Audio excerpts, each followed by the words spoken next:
For homeowners that are currently living in their homes with interest rates in the 3 or 4% range, it's a pretty tough order to actually decide whether or not to relinquish that low interest rate for today's higher rates. And that's contributing to the fewer homes that are coming to the market month over month, or in this case, year over year. Hi, Josh Barker with Josh Barker Real Estate. Thank you for checking out our market update for the month of November 2023. Let's go ahead and kick off this month's sales report by looking at the sales of last month and the month of October. The first category to look at is the actual new listing report. So what it's going to do is give us the total number of listings that came to market last month, finished at 240. Now that's down from the 290 that came to the market in the month of October of last year. So it's about 17% down year over year.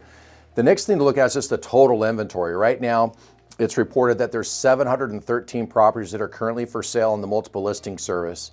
Again, if you go back 1 year ago, you're going to see that it was 826. So our standing inventories also are down by roughly 13% year over year. And I think a lot of us understand part of the reason for this is that there's this higher interest rate environment. And so for homeowners that are currently living in their homes with interest rates in the 3 or 4% range, it's a pretty tough order to actually decide whether or not to relinquish that low interest rate for today's higher rates.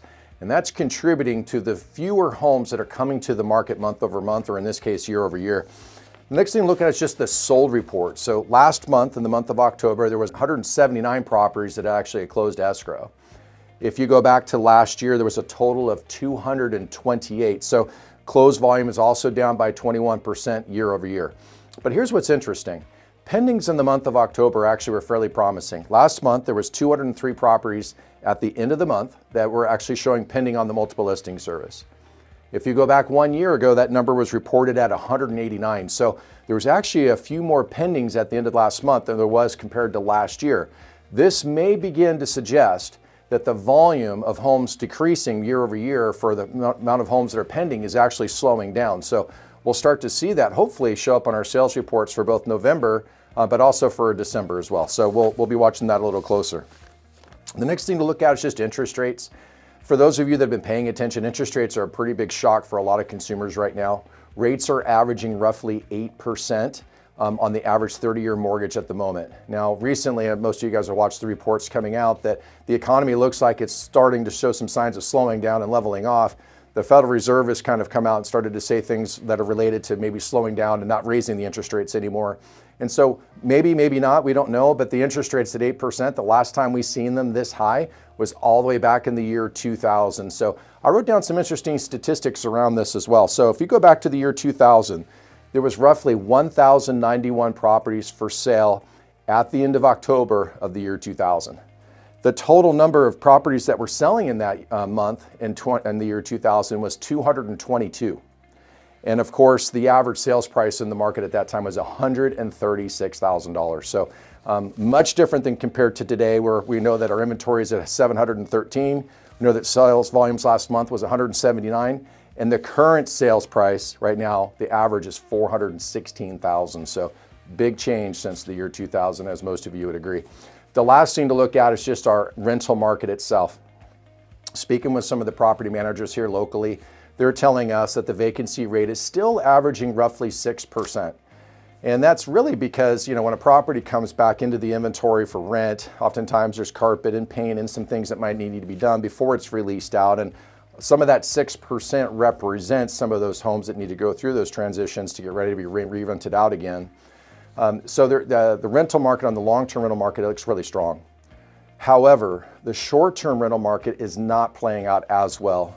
It's been reported that there's a lot of inventory that's starting to build up, particularly in the city. It's a little different if you get out into Mount Shasta, or if you get to maybe the coast, or some unique types of properties where there's not a lot like it. The demand you could expect maybe to be a little stronger. But if you're inside of the proper, or inside of the city proper, and there's a lot more competition, a lot of similar types of vacation rentals available, that's where we're seeing larger standing inventories. That's where we're seeing the nightly rates dropping. And we're watching to see what happens next with this. It's expected that some of those are transitioning over to the long-term rental market. We have property managers that are telling us that right now. We're also expecting that some of those might transition to becoming housing for sale, which could contribute to resupplying the housing market. And then there'll be a small segment of those that potentially, if what the current rates that they can receive on them for rent is is lower than the debt service, unfortunately, some of those folks may decide to walk away from them. So that leads to the very last topic, foreclosures. I've been asked a lot about this, and what I can tell you is that as a state right now, just looking up this recently, it's reported that roughly we're 36% higher in mortgage foreclosures compared to in the state of California compared to last year. Now, last year was really low compared to years past, so you kind of have to take these statistics with a grain of salt. But foreclosure activity is picking up a little bit.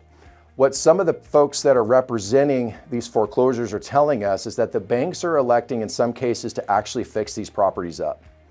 And so that's great, because then what it does is it allows more buyers to have access to these types of properties, because they won't have to factor for not just purchasing it, but for coming out of pocket to fix it, to make it livable. So it's nice to see that the banks are making those kind of decisions. So foreclosure activity is not off the hook right now, so I don't want to create any alarms. But if you're curious about it, if you're watching this market update in our update that we send out via email, you would have the opportunity to actually click a link and see the foreclosures that are there, and you can get a feel for what's happening in the market. So in any case, I hope you guys are all having a great start to November. Enjoy yourselves, enjoy your families. We'll look forward to talking to you guys next month. Take care.